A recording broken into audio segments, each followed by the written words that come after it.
Shalom Bapak Ibu semuanya. Yang terhormat Monsinyur Antonius Subianto Bunyamin OSC. Mohon maaf kalau mic sudah dipegang saya, terserah saya. Bapak Ibu yang terkasih, tadi Monsinyur Anton cerita tentang iklan neraka. Selalu menarik dan akhirnya setelah masuk kita terjerat. Saya tadi malam juga mimpi. Di sini kan ada suster-suster MC di belakang itu. Suatu hari suster MC ini salah satunya meninggal dunia. Karena suster ini sudah banyak berkorban, sudah banyak melayani, masuk ke surga. Masuk ke pintu surga, yang jagakan seperti biasa Santo Petrus. Lalu Santo Petrus berkata, "Suster, selamat datang. Mari nikmatilah berkat Tuhan yang telah disediakan." Suster, maaf ya, di sini itu di surga setiap orang mendapat kendaraan sesuai dengan amal baiknya. Kata Tuhan, suster dapat mobil Kijang Super. Suster tersinggung, "Kok Kijang Super? Aku sudah tidak menikah, ini Kijang lama di Indonesia." Maaf suster, keputusan Tuhan tidak dapat diganggu gugat. Akhirnya suster itu dengan menggerutu pergi dari Santo Petrus. Waktu sebelum pergi, dia pamit ke Santo Petrus, dia lihat Mercy lewat dan yang di dalamnya Prodiakon Santo Yosafat. Lalu dia balik lagi ke Santo Petrus, "Weh, Prodiakon dapat Mercy." Suster, sekali lagi tidak bisa diganggu gugat keputusan babe kita di surga. "Oh ya sudah, tak adil." Pergi suster. Seminggu kemudian suster itu tersenyum datang ke Santo Petrus. "Ada apa lagi suster?" "Terima kasih Santo Petrus, saya bahagia dapat Kijang Super." "Kenapa?" "Kemarin saya lihat Monsinyur Anton pakai otopet."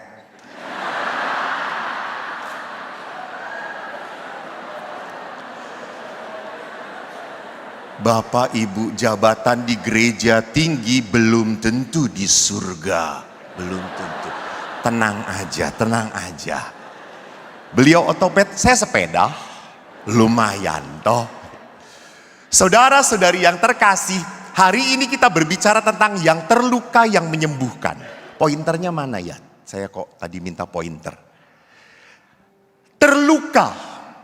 Saya tanya dahulu, siapa yang belum pernah terluka dalam hidupnya? Coba angkat tangan. Malam ini saya lukai. Nggak mungkin. Setiap orang pada saat hidup bersama pasti mengalami konflik. Pasti mengalami sakit hati. Terima kasih Mbak. Pasti mengalami kecewa. Pasti mengalami ketidakcocokan. Saya dengan Monsinyur sejak SD sama sekolahnya. Sama. Lalu SMP kita pisah karena ayah saya angkatan udara pindah. SMA seminari, pas daftar nongol beliau ini. Dalam bahasa Jermannya betutul. Saya kaget, hah? Mau jadi pastor? Saya pikir dulu itu, beliau itu kan kelihatan Chinese banget ya, gitu ya.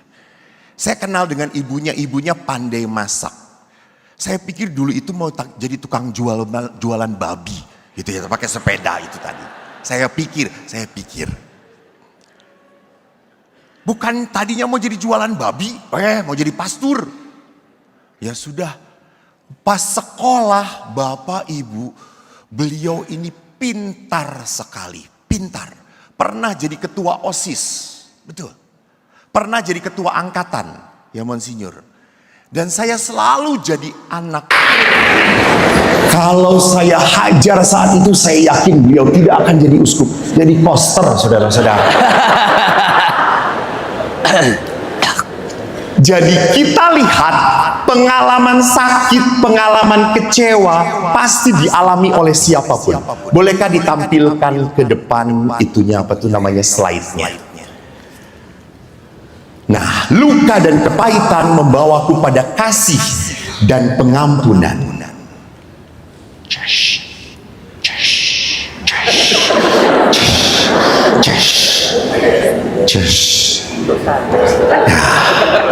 Rusak langsung. Apalagi dalam hidup perkawinan. Dalam hidup perkawinan seringkali apa namanya, suami istri yang tadinya rukun-rukun baik-baik, kan kalau saya udah mau memberkati perkawinan, suami istrinya, calonnya itu meni bahagia banget. Ayo Romo berkatin, udah nggak tahan nih, udah nggak tahan, sayang banget. Bener lu mau diberkatin? Iya, udah nggak sabar. 5 tahun kemudian datang kepada saya, Romo, kok nggak cerai-cerai ya? Nggak boleh pisah-pisah ya? Jadi lihat dalam perkawinan ada sebuah curhat agung, tulisannya, bukan aku yang menyerah lalu memilih melepaskan, tapi kamu yang tak ingin lagi dipertahankan. Dan enggak, dulu aku tergila-gila untuk mengejarmu, namun sekarang mati-matian untuk melupakanmu, karena kamu gilani bagi aku.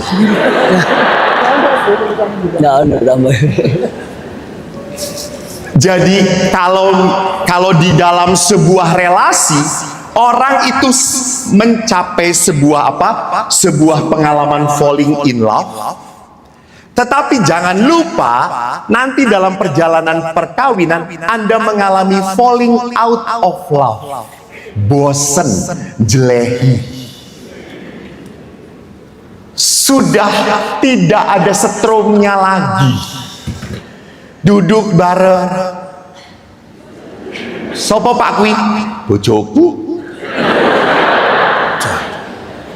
Dan banyak sekali para istri berkata, Romo, suami saya itu lemot. Nyebelin, jengkelin. Lihat su Romo, Pak. Hah?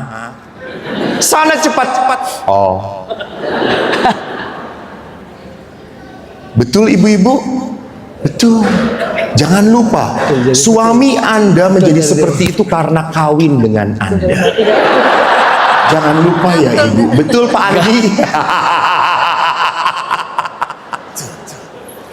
Coba dengan Luna Maya. Wah, beda penampilan. Jadi lihat di sini, di dalam perkawinan akan akhirnya mengalami kejenuhan. Karena dalam perkawinan semua keluar aslinya. Dulu dia Romo sangat perhatian, sangat kasih. Kita ngobrol berdua. Kita bisa saling cerita Romo, dan dia mendengarkan. Setelah 10 tahun dia nggak pernah mau mendengarkan saya.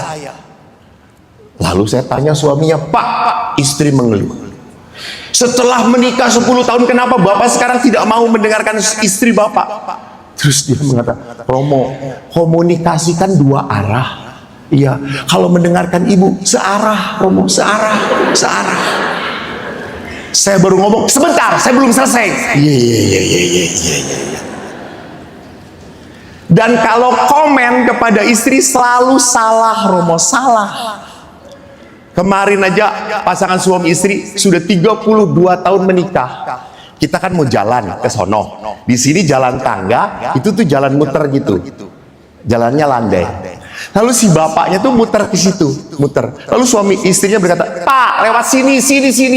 Yo, aku mau lewat sini, terserah aku toyo, gitu. Terus bapaknya lihat Romo 32 tahun saya kayak gini Romo. Ya, terus saya doakan, Tuhan semoga Bapak bertahan ya Pak ya. Minimal nggak cepat mati Pak, gitu kata saya. Jadi dalam perkawinan kita lebih mudah melihat kelemahan pasangan. Daripada kebaikan dia. Kita sudah lupa. Maka seringkali para suami pun, mohon maaf, seringkali lupa tanggal perkawinan. Pada saat istrinya mau suruh, "Pak, ingat ke tanggal perkawinan kita?" Hah? Kapan ya, Mia? Lupa. Dan seringkali kalau suami istri ngobrol berdua, ujungnya apa? Berkelahi, berantem. Dan selalu yang paling menang siapa? Istri, betul, istri. Mau apapun selalu bapak salah. Jadi saya selalu berkata, ibu-ibu, emak-emak itu nomor 2 setelah Tuhan Allah yang paling benar.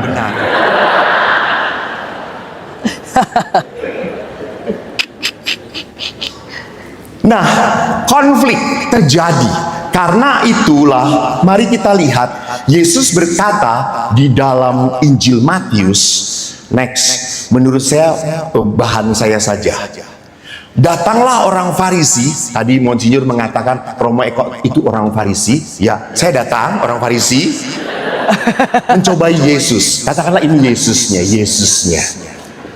Guru, bolehkah suami menceraikan istrinya?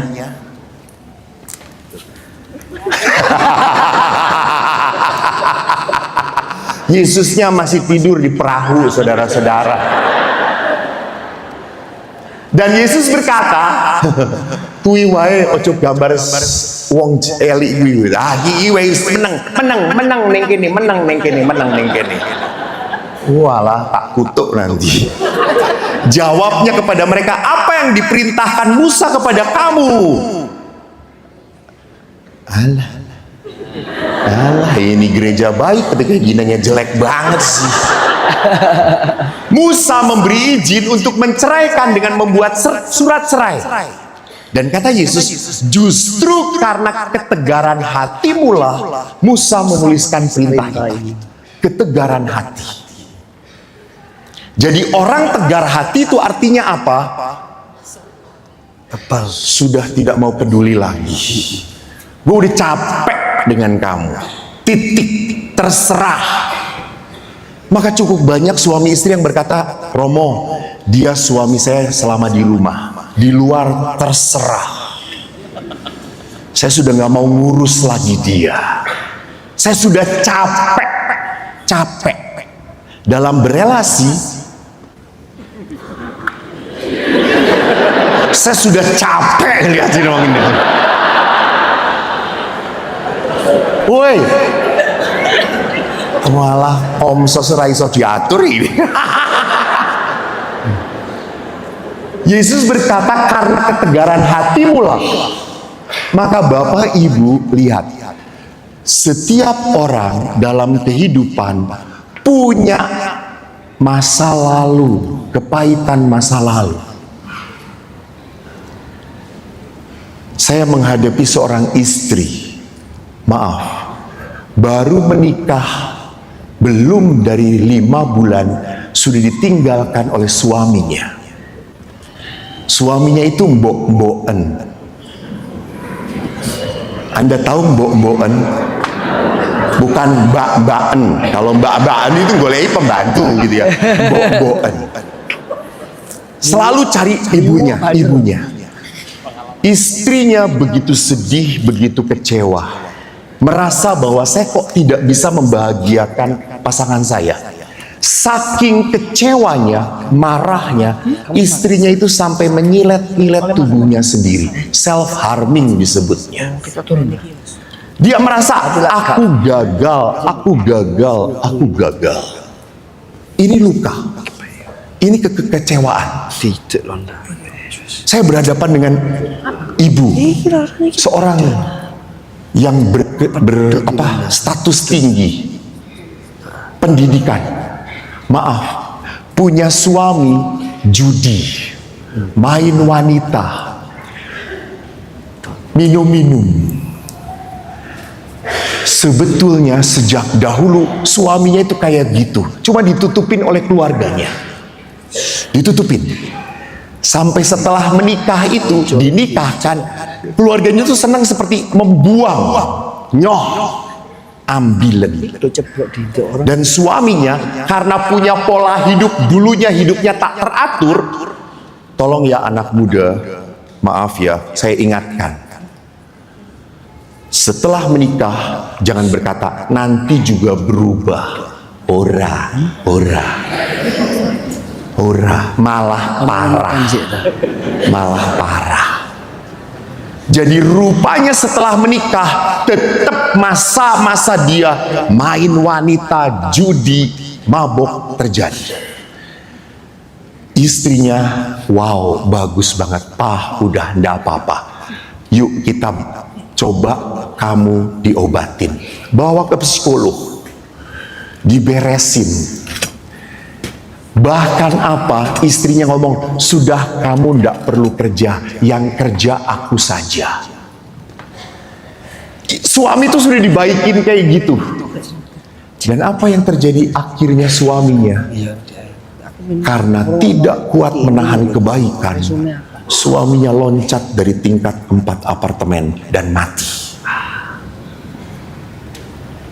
Sudah banyak diberi kebaikan, suaminya bunuh diri. Jadi rupanya ada luka batin yang tidak dibereskan. Ih, ampun Tuhan.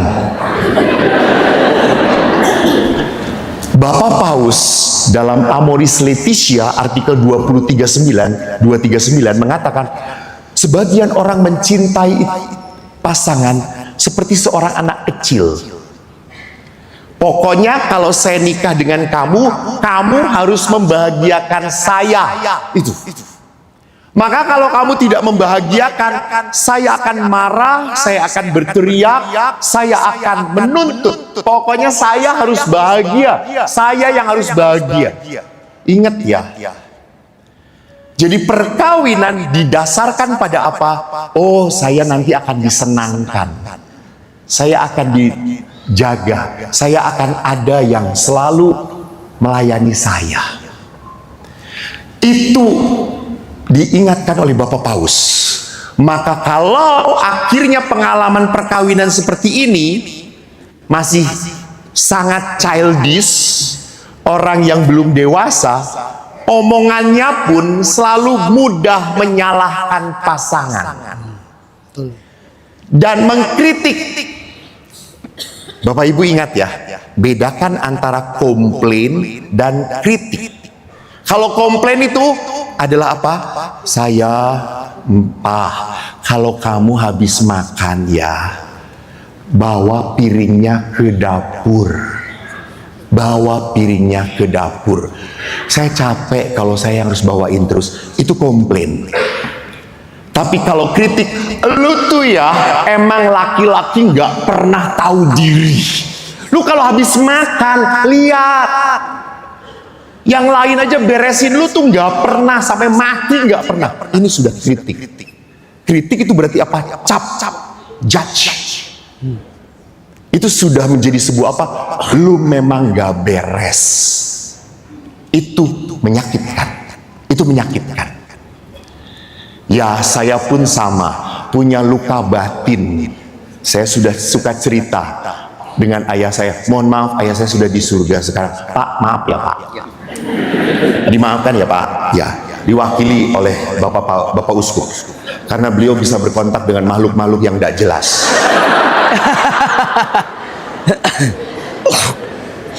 Manusia suci, saudara-saudara. Ayah saya itu punya 3-4 anak. Nomor 1 saya. 3 anak ayah itu pinter-pinter. 3 tidak termasuk saya. Saya bodoh. Saya kemarin cerita, Monsinyur ini sekolah SD, rankingnya 1 sampai 5. Bagus terus ya Monsinyur.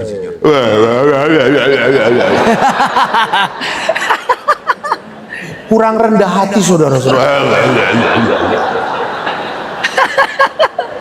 Enggak, terima kasih Romo Eko.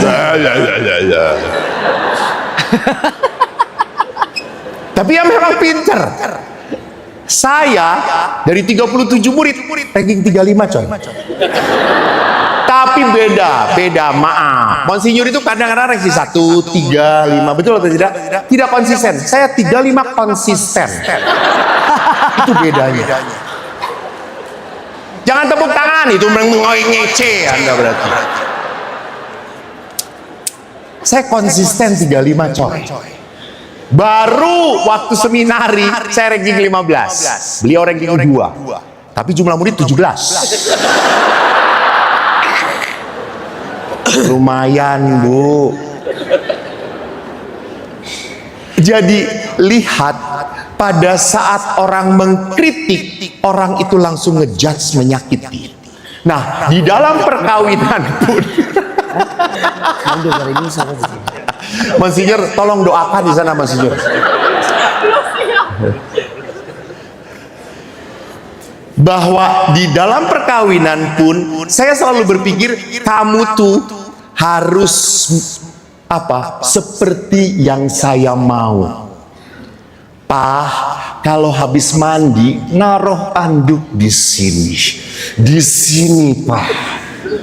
Ibu-ibu setelah ngomong kayak gitu akan berubah atau tidak? Tidak. Bagus Pak, jangan, teruskan Pak. Bapak ibu saya sering cerita ribut gara-gara apa? Memijat odol pasta gigi. Dong, ya toh. Bapak saya itu kan dari keluarga sangat miskin. Jadi mijetnya dari bawah. Set gini, meret gitu pelan. Ibu saya dari keluarga yang lumayan, cerot gitu ya. Lalu bapak itu kalau mau mandi, sopo sing koyo ngene gitu. Terus ibu, aku mbok yen golek odol ki saka ngisor sik. Ribut terus. Dan saudara-saudara, kenapa bapak seperti itu? Karena dari keluarga sederhana. Pokoknya kalau cup itu sampai habis beneran. Ibu dari keluarga yang lumayan. Pokoknya cerot. Saya, apa yang terjadi dengan saya? Saya sekarang pun sama. Ngisor sik. Oh kere kata saya. Saya sadarin itu, saya sadarin. Padahal saya sudah jadi sultan sekarang.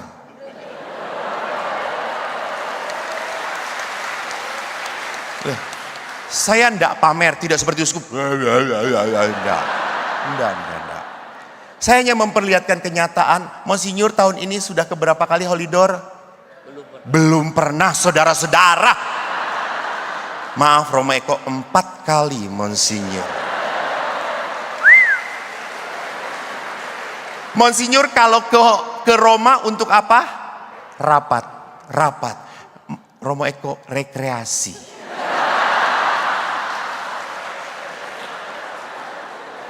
Kalau ke Roma rapat pekerja.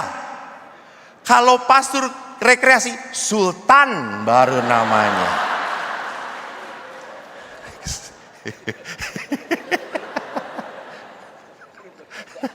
Saya liatin dulu orangnya yang mana. Oh tak antemi weh. Lope, mbahmu lope. Iki jangan dirubah-rubah. Ketegangan dalam relasi perkawinan terjadi karena apa? Individualistis. Individualistis itu berarti apa? Saya hanya memikirkan diri saya. Maaf. Perkawinan anak-anak muda mudah sekali rapuh. Karena apa? Romo saya sudah tidak bisa bahagia lagi. Saya sudah tidak bisa disayangi dia lagi. Dia sudah tidak pernah mikirin aku lagi. Dia egois. Lihat. Ukurannya siapa? Saya. Jadi kalau ukurannya saya, akhirnya di saat saya tidak disenangkan, maka yang terbaik adalah apa? Pisah. Saya mendengarkan seorang ibu yang punya konflik dalam perkawinan, kata saya biasa aja sih. Nggak ada keluarga yang tidak konflik. Bapak ibu yang sekarang rendengan dengan pasangannya. Apakah tidak pernah argue, saling berbeda pendapat? Terjadi. Yap. Tapi lalu dia karena selalu berbeda pendapat, selalu konflik, dia datang ke psikolog. Maaf, psikolognya tidak satu channel. Dia mengatakan, saya sudah tidak bahagia lagi perkawinan saya. Lalu psikolognya berkata, kalau perkawinan sudah tidak bahagia lagi, sudah bubar. Lepaskan. Bukankah kita hidup ini cari apa? Bahagia? No. Hidup ini cari keselamatan. Bukan kebahagiaan. Kalau cari bahagia, saya tidak akan pernah mau bersama-sama beliau.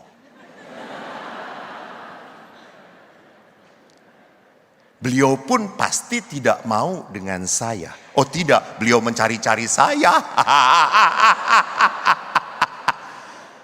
Acara ini adalah acaranya beliau, saudara-saudara. Saya langsung di WA oleh beliau. Kok ikut tanggal sekian?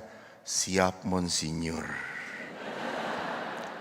Jabatan beliau Monsinyur. Saya kalau ketemu salam cium coy. Pernah suatu hari saya cium nggak ada cincinnya. Monsinyur cincinnya di pantat kok. Masa saya suruh nyium pantatnya beliau, kata saya itu. Jadi lihat di sini budaya individualistis dan kenikmatan. Apa artinya? Bahwa pada saat relasi yang penting saya nikmat, yang penting saya enjoy. Ingat, dalam perkawinan saya sudah tidak bisa berkata saya lagi. No. Kita. You must think about your spouse. Apakah kalau saya tanya dulu, ibu-ibu,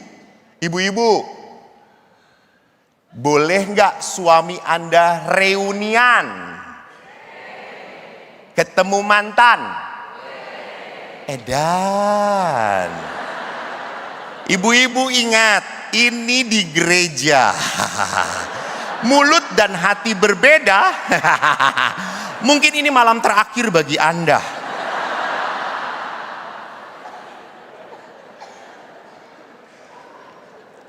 Syukur kepada Allah Pak kalau betul-betul boleh. Reuni terus Pak. Boleh nggak membuka WA-nya suami? Boleh atau tidak? Ibu-ibu tahu? Pada saat Anda membuka WA suami, itu berarti sama dengan suami masuk ke sakramen pengampunan dosa.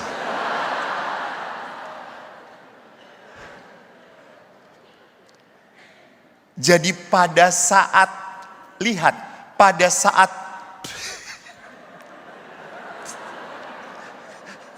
ini yang pertama dan terakhir di Yosafat gue. Pada saat saya cari nikmat, cari senangnya sendiri, akhirnya apa? Itu tadi. Kita banyak menuntut pasangan, minta pasangan berubah, minta pasangan terbuka, jujur, tapi gua enggak.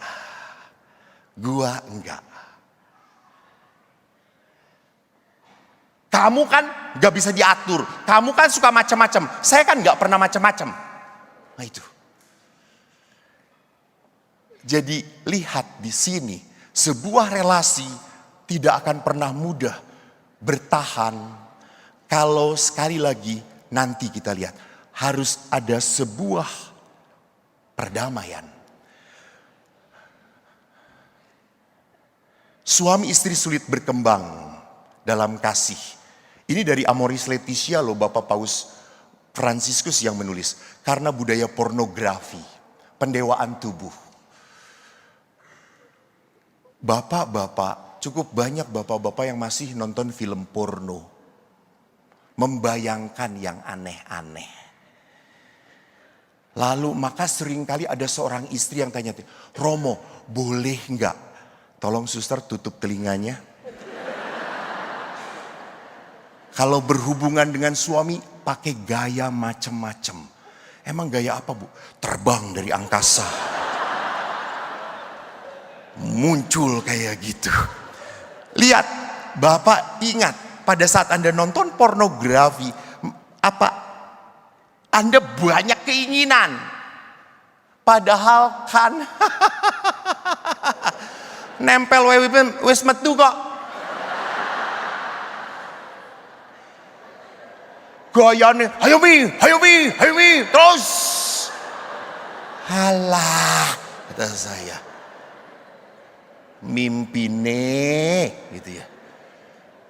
Jadi ibu-ibu saya juga suka mengatakan, ingat, setelah menikah, pada saat seorang istri menolak suaminya untuk berhubungan seksual, hati-hati.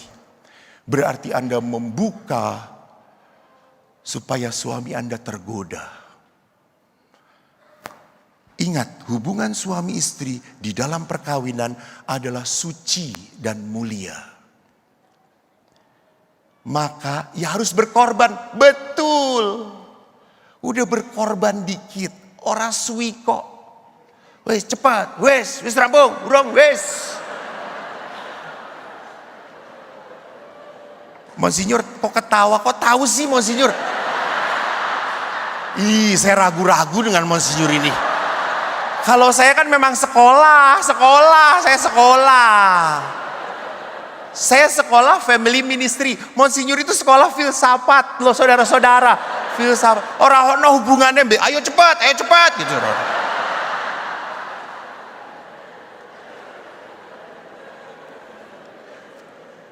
Lalu pernah saya dengar Monsinyur itu ya mengajarin. Suami istri ingat hubungan seksual itu suci. Lalu bagaimana Monsinyur kalau begitu?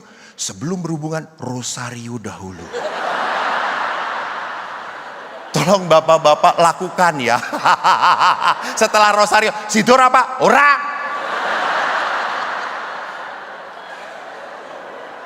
Kenapa nggak sekalian jalan salib Monsinyur?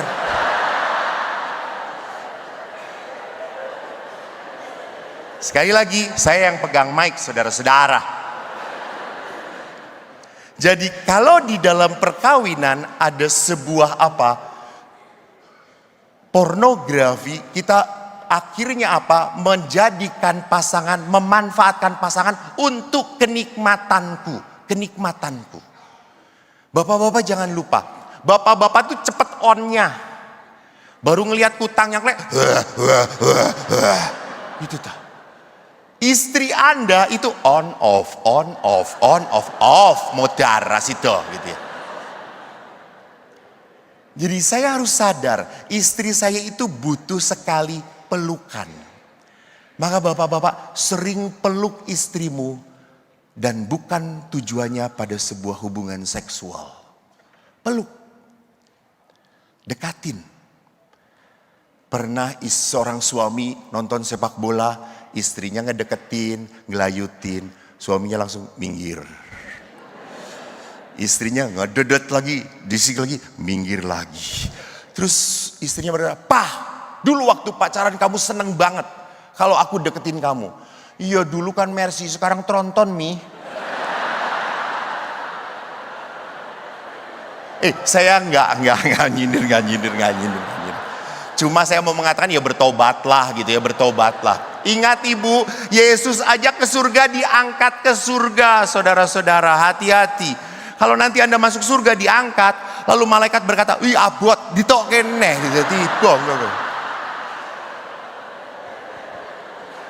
Dan Yesus berkata, pintu surga itu sempit, bukan kecil. Kecil itu hidung ibu kecil. Pintu surga itu sempit. Nah, seringkali kenapa kita tidak bisa bicara baik dengan pasangan? Kita sudah capek dengan pekerjaan kita. Suami capek bekerja, istri juga capek. Sudah pulang itu inginnya istirahat. Udahlah. Sementara anaknya hutang hanya 110 juta dicekik sampai mati. Oke. Maka ini mengingatkan kita betapa besar dosa kita di hadapan Tuhan tidak terbayarkan, dibayar oleh Yesus di salib. Masakan ada teman atau sesama yang menyakiti hati kita tidak mengampuni?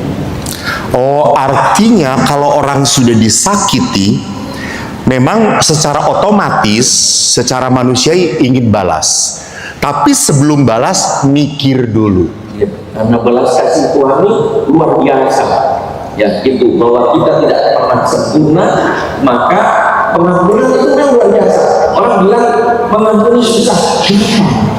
Karena harus dimulai dari diri sendiri. Maka selalu kepada orang yang tidak bisa mengampuni, saya berkata, manusia tidak bisa mengampuni, tapi minta supaya Tuhan mengampuni atas nama saya. Maka suami istri begitu, kalau tidak bisa mengampuni, minta pada Tuhan, Tuhan tolong ampuni istri saya, ampuni suami saya atas nama saya. Itulah, jangan mengandalkan kekuatan sendiri untuk mengampuni, pakai kekuatan Tuhan. Manusia tidak mungkin mengampuni. Oh, itu ada tertulis, saya tulis di sini ya Monsinyur. Di sini tuh ada. Hilang ya Monsinyur tulisannya. Nah ini. Ini yang terakhir aku lihat. Nah ini loh Monsinyur. People ask me what advice, atau dalam bahasa Indonesia saya ngomong atau dalam bahasa Inggris? Bahasa Indonesia aja. Indonesia. Monsinyur ngomong Inggrismu nggak jelas. Orang-orang bertanya, apa nasihatmu supaya hidup berkeluarga bisa bertahan? Lalu Ibu Teresa berkata, I always answer, pray and forgive. Lalu kepada anak-anak muda, Ibu Teresa pun berkata, pray and forgive. Lalu kepada single mom juga apa? Apa yang membuat saya bisa bertahan? Pray and forgive. Itukah koneksinya, Monsinyur? Jadi orang makin dekat pada Tuhan itu akan mempunyai hati yang luar biasa, melampaui apa yang kita pikirkan. Ya, melampaui apa yang kita pikirkan, sehingga orang bisa mengampuni. Karena apa? Kekuatan Tuhan sebetulnya. Maka saya banyak kenal orang-orang yang baik itu karena kekuatan doa yang luar biasa. Bahkan ada di Bandung dulu kelompok wanita yang disakiti oleh suaminya. Oh, bukan pria yang disakiti istrinya. Istri yang disakiti suaminya. Yang mereka berkumpul bersama-sama. Ada dua pastor yang bagus yang mendampingi. Lalu tahun 2000 ya saya diminta untuk beberapa kali bertemu dengan mereka. Luar biasa. Mereka dalam keadaan seperti itu pun masih selalu berkata sakralnya tidak ada yang bisa disembuhkan. Dan setia berdoa setiap hari dan berdoa yang sampai sekarang bertahan yang luar biasa. Mereka berdoa 5 tahun dan ada banyak suami yang kembali karena doa istri yang setia kepada Tuhan. Minta kepada Bunda Maria di luar dugaan, Tuhan akan berkati yang luar biasa. Maka dari kalau ternyata manusia berhenti keras, Tuhan akan menyelesaikan. Dan ini kejadian. Menyelesaikan memanggil dia. Ya betul. Itu terjadi. Maka kita berdoa dan Tuhan akan menyelesaikan yang terbaik bagi keluarga itu. Jadi doanya, Tuhan lembutkan hatiku, lembutkan hati dia. Kalau dia nggak lembut-lembut, panggillah dia. Karena doa itu tidak boleh, doa itu harus berkah. Jadi tidak. Oh, doa itu harus yang baik ya. Ya. Doa kita itu kan Yakobus itu berkah ya, misalnya Yakobus 5 itu tentang doa. Kamu tidak dikabulkan karena doamu walaupun berdoa salah. Dihabiskan untuk hawa nafsu. Keinginanmu. Ya, misalnya doa yang tadi itu ya Tuhan, biar suami saya cepat mati. Ya, ada ya, hidup terus pada kamu. Tuhan berilah jalan yang terbaik. Mati.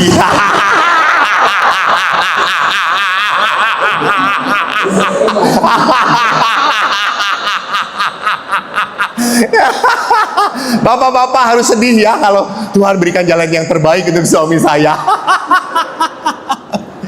Maka Monsinyur, kalau kita kembalikan kepada pengampunan dan kepahitan yang terluka yang menyembuhkan, maka bukan hal yang mustahil ya kalau Yesus berkata, ampunilah saudaramu 70 kali 7 kali.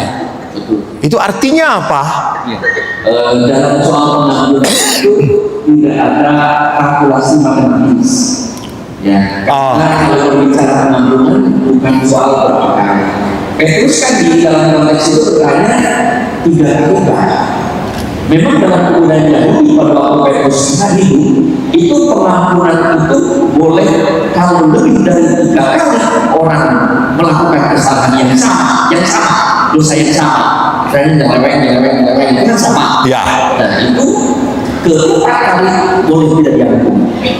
Maka Petrus berkata 3 kali. Oh, jadi hukum Yahudi ya, diberi kesempatan 3 kali. ya, kalau Keempat kali boleh tidak diampuni.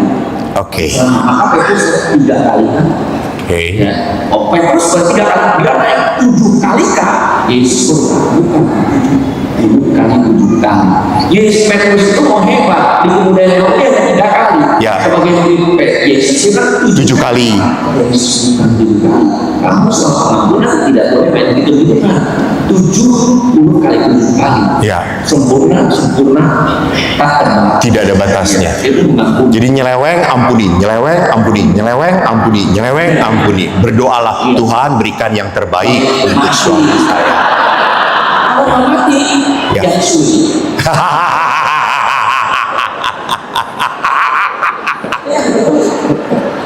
Tapi betul, Ya. ini terjadi. Ya, di Jakarta selalu terjadi. Yang mati. Oh, piansui. Ya, oke. Kita nggak mendoakan ya, tapi ya itu terjadi. Ya. Memang, makanya kita jangan pernah mendoakan sesuatu yang buruk. Artinya manusia juga selalu diberi kesempatan untuk bertobat, untuk kembali kepada Tuhan. Namun seringkali Tuhan pun menghajar orang itu. Mungkin bukan Tuhan yang mengajar, Oh, bukan Tuhan. tapi dosa itulah akibat dosa. Jadi Tuhan itu begitu baik, ya, dosa apapun tidak menghajar kita untuk membunuh, tapi dosa kitalah yang menyebabkan maut itu. Oke. Ya, dosa kita yang menyebabkan kita sakit, Ya. dosa kita yang menyebabkan kita. Bayangkan orang berdosa itu stres. Ya. Stres gitu, takut. Tapi kalau udah biasa berdosa nggak akan ada stresnya, Monsinyur. Karena ada seorang bapak pernah ngomong begini pada saya, Romo, kok saya nggak pernah digoda setan ya? Terus saya mengatakan, ya iya pak, karena sesama setan dilarang saling menggoda, kata saya. Iya, betul. Jadi bapak sudah kayak setan katanya. Iya, betul. Iya, betul. Mereka setuju. Makanya ibu bapak sudah bilang, kalau makin dekat pada Tuhan, makin banyak godaan. Oke. Nah, itu kan banyak. Memang anak-anak Tuhan banyak digoda. Oh. Jadi kalau kita kenapa ya saya kok makin aktif di gereja? Iya, betul.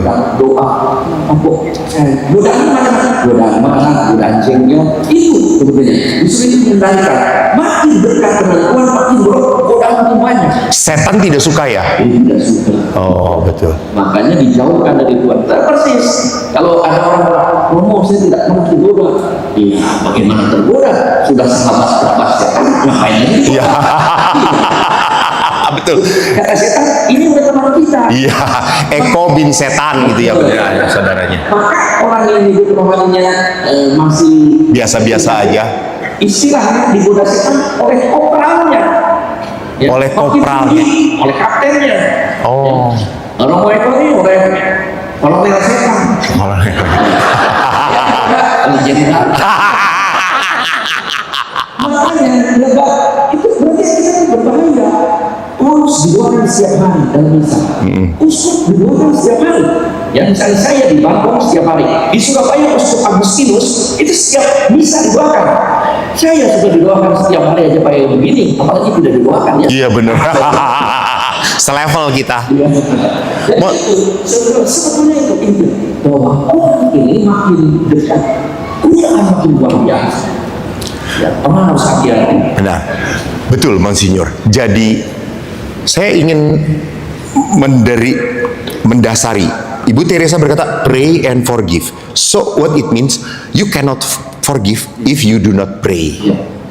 Jadi akar dari saya bisa memaafkan adalah karena saya dekat dengan Tuhan. Sama dengan Injil Yohanes ya, akulah pokok anggur. Kamu tidak bisa berbuat apa-apa tanpa aku. Apalagi kalau sakitnya itu adalah tadi dihianati. Dan saya selalu melihat Monsinyur, orang yang paling sulit saya ampuni dulunya adalah orang yang saya sayangi. Iya. Kalau Harapannya besar. betul, kalau harapannya. Kalau kita saling menyakiti kan ke toilet aja udah hilang ya. Hilang. Betul. Karena kita tidak punya hubungan apa-apa ya, betul ya. Karena kita tidak cocok. Selalu mencari hal positif. Jadi dari hal negatif itu pasti selalu ada hal positif. Dari pengalaman kesakitan. Pengalaman itu selalu ada hal. Artinya itu yang seringkali dikatakan, kadang-kadang Tuhan mengizinkan sesuatu yang buruk terjadi dalam hidup kita. Supaya apa?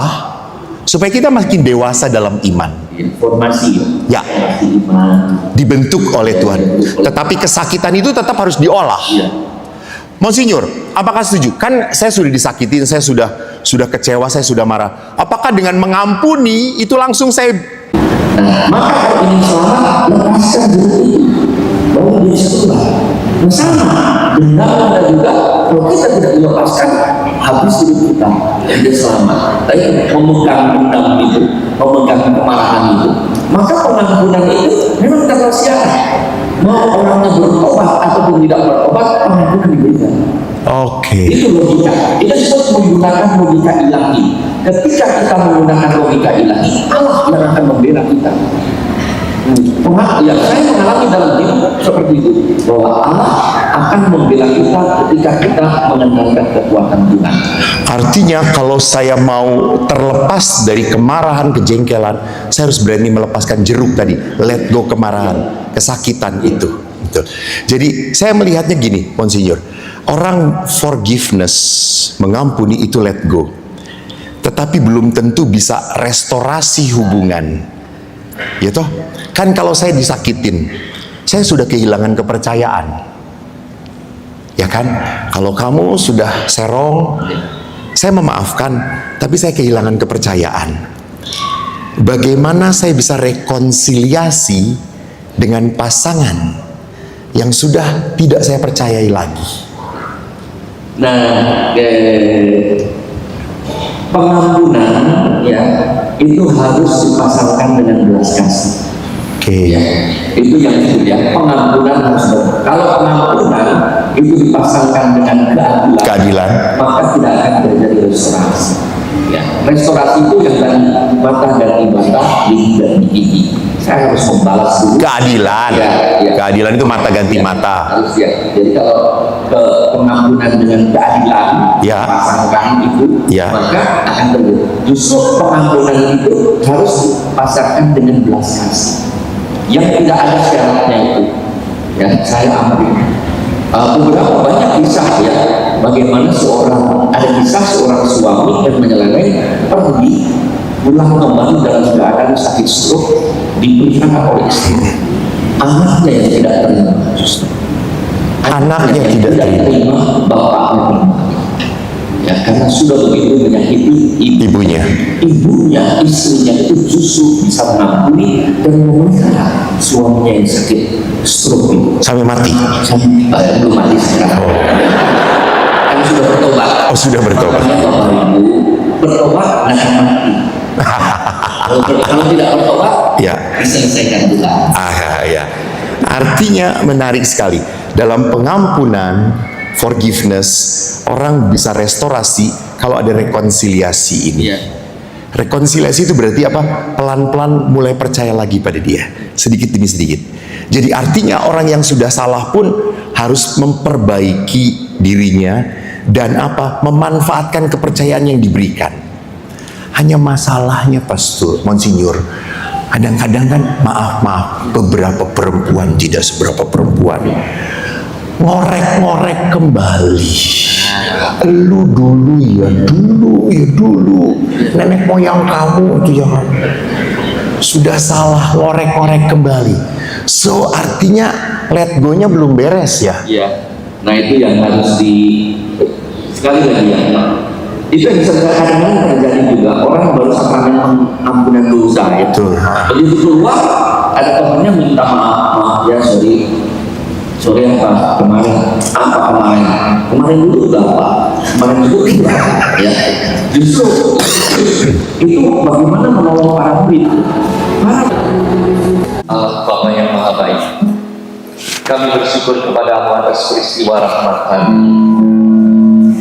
Ketika kami datang ke sini dengan motivasi apapun, Engkau berkenan menyampaikan kehendak-Mu kepada kami semua yang hadir melalui pewartaan firman yang disampaikan oleh Romo, melalui pendalaman ayat-ayat kitab suci, ajaran gereja Paus Fransiskus, maupun berbagai cerita pengalaman yang dilengkapi dengan lelucon-lelucon.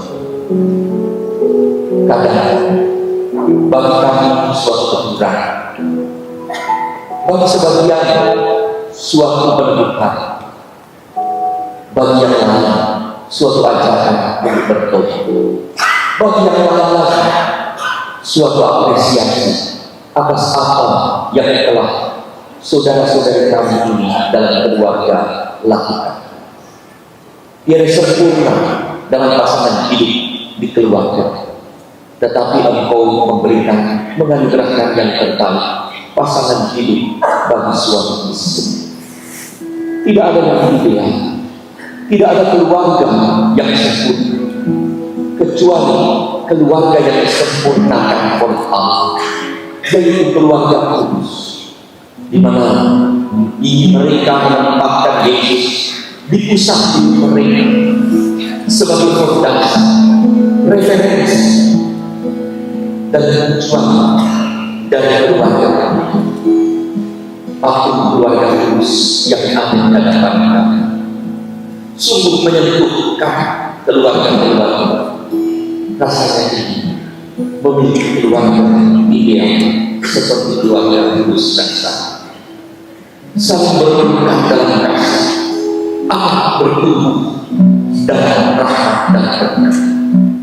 Tuhan, kami keluarga kami seperti keluarga kudus. Curahkanlah berkat, penuhilah kerinduan kami, ampunilah kesalahan kami, ampunilah juga kesalahan pasangan hidup suami istri, orang tua, keluarga. Melalui peristiwa namun keempat konferensi, semoga kami makin diteguhkan untuk menempatkan Yesus di tengah keluarga kami, hingga doa, kasih, belas kasih, dan kekuatan ilahi menjadi kekuatan kami keluarga, sehingga sungguh kami mengalami terberkah. Suami-suami mengalami terberkah karena dia ada pada istri. Istri-istri mengalami terberkah karena suami yang diberikan Tuhan. Anak-anak terberkah karena diberi oleh Tuhan orang tua seperti orang tua terberkah karena bersyukur atas anak-anak yang dilahirkan dan besar. Bapa, sempurnakan keluarga. Kami hari ini pulang ke rumah masing-masing, dan kami senantiasa membawa sukacita dan menularkannya kepada siapapun kami bertemu. Melalui keluarga kami, nama dimuliakan, banyak orang mengalami berkah, dan kami sukacita dan Bapa. Kami serahkan hidup, keluarga, perjuangan, pekerjaan, harapan dan cita-cita kami ke dalam tangan Kristus Tuhan dan Tuhan kami. Amin. Berkata ulun atas saudara sekalian, Bapa, Putra, dan Roh Kudus. Amin.